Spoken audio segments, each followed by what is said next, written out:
சில ஸ்திரீகள் பேதுரு சிறைச்சாலையில் அடைக்கப்பட்ட போது கூடியிருந்து ஜெபித்தார்கள். அந்த ஜெபத்துக்கு பதில் வரலன்னா யார் இல்ல தெரியுமா? பேதுரு இல்ல.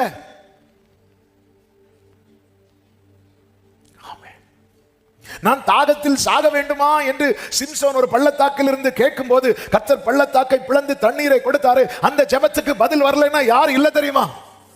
சிம்சோன் இல்ல. யாவோக்காற்றின் கரையில் இருந்து கண்ணீரோடு அழுது கெஞ்சினான யாக்கோபு, அந்த கண்ணீருக்கு மட்டும் பதில் வரலன்னா யார் இல்ல தெரியுமா? யாக்கோபு இல்ல. ஹல்லேலூயா. சில ஜெபத்துக்கு பதில் தாமதமாய் வருகிறது உண்மைதான். ஆனா சில சிச்சுவேஷன் வரும் பாருங்க, அந்த இடத்துல மட்டும் அந்த ஜெபத்துக்கான பதில் வரல, கொஞ்சம் தாமதித்திருந்தால் கூட அவங்க இல்ல. எலியாவை எப்படி சாரிபாத்தின் ஊர்ல சாரிபாத் விதவினிடத்தில் சரியான நேரத்தில் அனுப்பினாரோ, கொஞ்சம் தாமதித்திருந்தா கூட அவளையும் அவள் மகனையும் எலியா உயிரோடு பார்த்திருக்க மாட்டார்.